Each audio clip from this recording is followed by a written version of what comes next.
Assalamualaikum warahmatullahi wabarakatuh. Bagaimana kabar kalian semuanya? Saya doakan semoga kalian baik-baik saja dan sehat selalu serta banyak rezeki. Kali ini saya akan merangkum alur cerita dari sebuah film berjudul The Descent bagian 1. The Descent ini adalah sebuah film berpetualangan horor Inggris yang dirilis pada tahun 2005 yang ditulis dan disutradarai oleh Neil Marshall. Film ini menceritakan tentang 6 orang wanita yang terjebak di dalam gua dan dihuni oleh banyak makhluk mengerikan. Kemudian mereka mencoba mencari pintu keluar dan bertahan hidup dari serangan makhluk-makhluk tersebut. Film ini dibintangi Shauna McDonald sebagai Sarah, Natalie Mendoza sebagai Juno, Alex Reid sebagai Beth, Saskia Mulder sebagai Rebecca, Nora sebagai Holly, dan Miana Buring sebagai Sam. Bisakah mereka menyelamatkan diri dari monster-monster pemangsa tersebut? Kalian mungkin penasaran dengan alur cerita ini. Baik, mari kita langsung putar filmnya.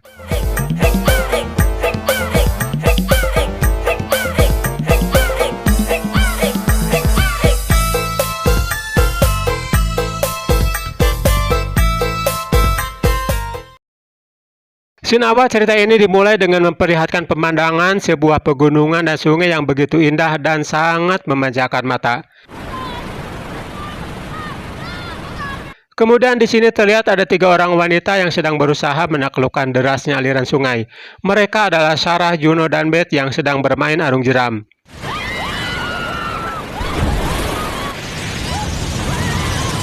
Di tepian sungai terlihat suami Sarah yang bernama Paul dan anaknya yang bernama Jessica. Keduanya sedang memperhatikan mereka. Setelah mereka tiba di tepian, Beth mendorong Juno menggunakan dayung dengan candanya hingga ia jatuh ke sungai. Paul yang kebetulan berada di dekat Juno kemudian menolong Juno untuk naik. Dan di sini adegan memperlihatkan sikap Paul dan tatapan Juno yang menandakan ada sesuatu di antara mereka. Singkat cerita, Sarah dan keluarganya pun bergegas meninggalkan lokasi arung jeram tersebut. Tetapi di tengah perjalanan, Paul seolah tidak fokus dan teralihkan dengan pembicaraan Sarah yang menyebabkan kecelakaan menimpa mereka.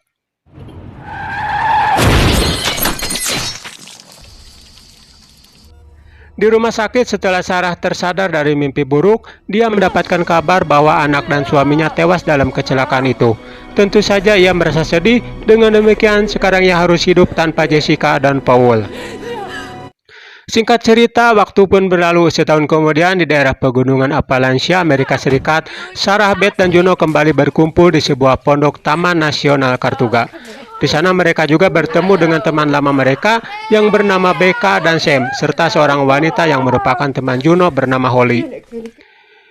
Besoknya mereka semua merencanakan untuk pergi ke sebuah gua boram, dan mereka menghabiskan malam itu dengan tertawa ceria, layaknya orang-orang yang sedang reunian, sekaligus untuk merayakan kelulusan Sam dari Fakultas Kedokteran. Hanya Sarah yang masih dihantui mimpi-mimpi buruk akan masa lalunya. Terbukti ia masih berhalusinasi. Keesokan harinya setelah selesai berolahraga, Juno membangunkan teman-temannya yang masih tertidur karena mabuk berat. Kemudian mereka semua pun bersiap-siap menuju gua boram yang berada agak jauh dari pondok mereka. Juno sebagai pimpinan perjalanan mereka mengarahkan mereka semua ke lokasi gua boram. Sesampainya mereka di lokasi, Juno menjelaskan bahwa gua boram ini adalah jenis gua berbentuk vertikal yang memiliki mulut tegak. Maka dari itu untuk memasukinya diperlukan alat bantu seperti perlengkapan untuk panjat tebing.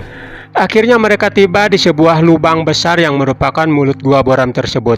Setelah mereka mempersiapkan tali satu persatu, dari mereka pun mulai menuruni mulut gua itu. Setelah sampai di ruang bawah, Sarah memeriksa keadaan di dinding gua tersebut. Kemudian Sarah menemukan sebuah jejak darah pada dinding gua itu yang berbentuk seperti jari manusia. Ekspedisi dilanjut dengan menuruni sebuah lubang yang lebih sempit, dan tibalah mereka di sebuah ruangan yang sangat luas dan gelap. Di sini Sarah kelihatan sangat waspada dan dipenuhi rasa penasaran, kemungkinan karena jejak darah yang sebelumnya ia temukan. Tetapi Juno mencoba meyakinkannya bahwa di sini semua akan aman. Mereka pun beristirahat dikarenakan perjalanan mereka masih sangat jauh. Kemudian Sarah menemukan sebuah lubang untuk masuk lebih dalam melewati lubang yang sangat sempit. Hal ini membuat Becca bertanya-tanya dikarenakan rute yang ditunjukkan Sarah tidak sesuai dengan buku petunjuk yang dia baca. Lalu Juno sebagai pemimpin perjalanan mereka menyangkal hal itu dengan mengaku tidak pernah mempercayai buku karena kebanyakan isinya tidak dapat dipercaya. Di sini mereka menemukan sesuatu kejanggalan. Jika diperhatikan, gua itu terlalu kecil untuk keluar masuk badan manusia. Maka dari itu rasanya tidak mungkin gua itu pernah didatangi oleh pengunjung lain. Setelah semua tim berusaha masuk melewati lubang itu, permasalahan pun dimulai. Karena tiba-tiba Sarah menjadi panik dikarenakan tersangkut di lubang sempit itu. Lalu Beth kembali ke lubang itu untuk menenangkan Sarah. Setelah Sarah tenang, dia menyadari bahwa tas berisi tali yang dibawanya masih tertinggal di ruangan sebelumnya. Tetapi keadaan mereka sudah tidak mungkin untuk bisa kembali. Dikarenakan gua itu sudah mau runtuh dan akhirnya mereka pun bergegas keluar dari lubang itu. Kemudian mereka saling memeriksa keadaan satu sama lain untuk memastikan tidak ada yang cedera di antara mereka. Jalan masuk mereka pun sudah tertutup rapat. Mereka tidak punya pilihan lain selain terus menelusuri gua itu. Becca meminta Juno untuk melihat buku petunjuk, dikarenakan menurut buku petunjuk bahwa Gua Bora memiliki 3 jalur keluar, tetapi Juno malah tidak membawa buku petunjuk itu. Pertengkaran pun terjadi di sini. Akhirnya rahasia Juno terbongkar bahwa gua yang mereka jelajahi adalah gua baru yang belum memiliki nama dan belum pernah dijamah oleh siapapun. Di saat semuanya sedang bertengkar, di sisi lain Sarah sedang mencari sesuatu yang membuatnya penasaran. Dan benar saja, ia mendengar suatu suara seperti suara makhluk aneh yang menyeramkan. Akhirnya pertengkaran pun ditutup dengan keputusan yang Juno tawarkan, yaitu terus maju untuk menemukan jalan keluar atau mati terjebak dalam gua itu selamanya. Perjalanan pun berlanjut hingga mereka dihadapkan dengan sebuah jurang yang sangat dalam dan tidak ada pilihan lain kecuali harus melewatinya.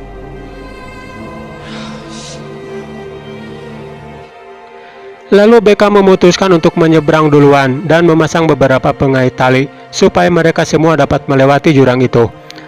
Namun saat memasangkan pengait, ia menemukan beberapa pengait tua yang sudah terpasang di langit-langit gua itu. Tentu hal ini menandakan bahwa ternyata sudah ada orang yang berkunjung ke gua ini sebelum mereka. Satu persatu dari mereka mulai menyeberang jurang itu hingga akhirnya giliran Juno yang menyeberang. Kemudian Juno mencium kalung yang dianggap suatu jimat keberuntungan. Sambil menyeberang, Juno mencabut pengait satu persatu yang sudah dipasang Becca untuk menjaga-jaga jika nanti diperlukan lagi. Namun tiba-tiba salah satu pengait yang dipasang Becca terlepas dan membuat Juno jatuh. Beruntung teman-temannya masih memegang tali pengaman Juno dan sekuat tenaga menahan kemudian menarik Juno naik ke atas hingga salah satu telapak tangan temannya harus sobek akibat menahan tali tersebut. Sesampainya di atas, ternyata pengait model lama yang sebelumnya dilihat oleh Becca masih terkait di tali pengaman Juno. Mereka semua meyakini jika sebelumnya sudah ada yang masuk ke gua ini, berarti mereka masih punya kesempatan untuk bisa keluar. Tetapi masalahnya menurut Juno, benda pengait ini sudah berusia sekitar 100 tahun yang lalu. Di zaman sekarang sudah tidak ada lagi yang menggunakan pengait model seperti itu. Dan jika memang sudah ada yang bisa keluar dari gua itu, sudah pasti gua ini memiliki nama. Ekspedisi berlanjut. Kali ini mereka menemukan sebuah prasasti berupa lukisan dinding dan terlihat sebuah gunung dengan 2 buah mulut gua, yang berarti gua ini memiliki pintu lain untuk keluar masuk. Selama menelusuri beberapa lorong, mereka sempat menemukan jalan buntu. Kemudian Juno berhasil menemukan lubang yang dilalui udara. Dengan menggunakan pemantik api milik Holly yang melihat cahaya tanpa berpikir panjang langsung menuju ke arah cahaya itu, yang awalnya dikira berasal dari matahari.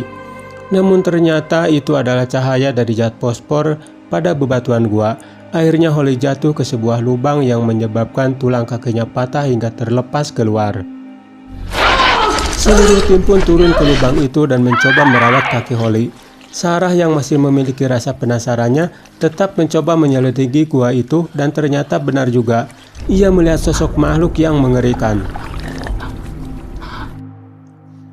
Tidak ada yang dilakukan makhluk itu kecuali pergi meninggalkan Sarah. Bersamaan dengan kepergian makhluk itu, Sarah juga dikagetkan dengan kedatangan Juno, dan langsung Sarah menceritakan apa yang baru saja dilihatnya. Tapi Juno malah mengira bahwa Sarah hanyalah berhalusinasi dikarenakan mereka sudah terlalu lama berada di tempat gelap. Kemudian Becca menghentikan perdebatan mereka dan perjalanan pun berlanjut hingga mereka sampai di sebuah tempat yang agak luas. Becca menggunakan kamera inframerah milik Holly untuk melihat keadaan sekitar. Di sana mereka melihat ratusan tulang-tulang hewan yang seharusnya tidak mungkin ada di situ. Di sini juga Juno menggunakan api untuk mengetahui arah udara. Siapa tahu ada pintu keluar masuk sekitar itu. Namun usaha Juno ternyata menemui jalan buntu. Tentu saja membuat mereka panik, terutama Sarah yang terus-menerus minta tolong karena meyakini di dalam gua ada makhluk lain penghuni gua itu. Ketika Becca sedang menelusuri kegelapan gua dengan kamera inframerahnya, Becca melihat sosok makhluk yang mengerikan, yang mungkin sejak tadi berada di situ dengan memperhatikan mereka. Lalu mereka mencoba menyalakan kembang api yang tersisa, dan mereka kaget sebab melihat makhluk itu sangat banyak. Kemudian mereka memutuskan untuk melarikan diri ke ruangan lain dan mematikan kembang apinya untuk bertujuan bersembunyi di dalam gelap. Tetapi di ruangan itu ternyata sudah ada makhluk yang sudah menunggu mereka. Makhluk itu pun langsung menyerang Holly hingga tewas dan menyeret mayatnya ke sebuah ruangan lain. Juno berusaha menghalangi makhluk itu hingga terjadi perkelahian. Pertarungan pun sangat menegangkan hingga makhluk itu memanggil teman-temannya untuk menyerang Juno saat Juno membawa mayat Holly. Tentu saja Juno sangat geram dengan kematian temannya itu. Tidak lama kemudian, segerombolan makhluk menyerang Juno dan merebut mayat Holly. Tanpa sadar di kegelapan, Beth kena hantaman Juno saat mendekati hingga tewas. Dalam keadaan panik dan marah, Juno terus melawan serangan makhluk-makhluk itu. Kemudian Juno lari dari serangan makhluk-makhluk itu dan meninggalkan Beth yang sedang sekarat. Di ruangan lain, Sarah baru saja tersadar. Ternyata saat melarikan diri tadi dia terpeleset dan pingsan. Lalu dia menggunakan kamera inframerah yang tadi digunakan Holly. Kemudian dia memutar video yang sudah direkamnya. Ternyata di situ terdapat banyak sekali tulang-tulang hewan dan tulang-tulang manusia yang memenuhi ruangan itu. Dan sepertinya ruangan itu adalah ruang tempat makan mereka. Tentu itu semua membuat Sarah kaget. Sampai di ruang lain, Sarah melihat makhluk itu menjatuhkan mayat Holly yang tadi dibawanya. Kemudian sekumpulan makhluk itu mencabik dan menggerogoti mayat Holly. Dan tentu saja Sarah panik melihat kejadian secara langsung itu, bagaimana makhluk memakan mayat Holly yang masih segar. Setelah para makhluk itu melahap mayat Holly dan meninggalkan ruangan itu, Sarah mendekati mayat Holly yang hanya menyisakan tulang-tulangnya saja. Kemudian Sarah mengambil semua perlengkapan penting di ruang itu, kemudian membuat obor sebagai alat penerangan. Di tempat lain, Becca dan Sam diserang makhluk yang dari tadi mengikuti mereka. Becca berusaha melawan, tetapi rupanya Becca tidaklah seberani Juno, hingga Becca kewalahan dan hampir tewas. Namun Juno segera datang di tepat waktu. Sam mencoba menjelaskan tentang makhluk itu. Sepertinya makhluk itu sama seperti manusia, namun telah berevolusi dengan kehidupan di tempat gelap, dan mereka hanya menggunakan indera pendengaran untuk berkomunikasi atau berburu mangsa. Kemudian Juno menanggapi mereka juga karnivora yang sudah pasti melakukan perburuan di luar. Terbukti banyak tulang rusa di dalam gua, itu berarti mereka membawanya melalui pintu keluar yang tidak jauh dari sini. Kemudian mereka memutuskan untuk mencari lubang gua tersebut. Kembali ke Sarah, kali ini ia sedang mencari teman-temannya yang dari tadi terpisah dengannya, dan akhirnya dia bertemu dengan Beth yang ternyata masih bertahan hidup. Beth menjelaskan bahwa Juno yang melakukan ini kepadanya, kemudian memperingatkan Sarah untuk tidak mempercayai Juno dan untuk lebih berhati-hati terhadap Juno. Awalnya Sarah tidak mempercayai Beth sebelum dia memperlihatkan kalung kesayangan Juno, sambil mengatakan bahwa kalung itu adalah pemberian Juno dari Paul. Mendengarkan itu, Sarah sangat kecewa kepada Juno sebab ia telah mengkhianatinya. Lalu mereka mendengar makhluk-makhluk itu yang sedang mendekati. Kemudian Beth meminta Sarah untuk mengakhiri hidupnya. Tentu saja Sarah menolaknya, tapi karena alasan makhluk yang semakin dekat, Akhirnya Sarah memenuhi permintaan Beth dan langsung menusuk bagian jantungnya.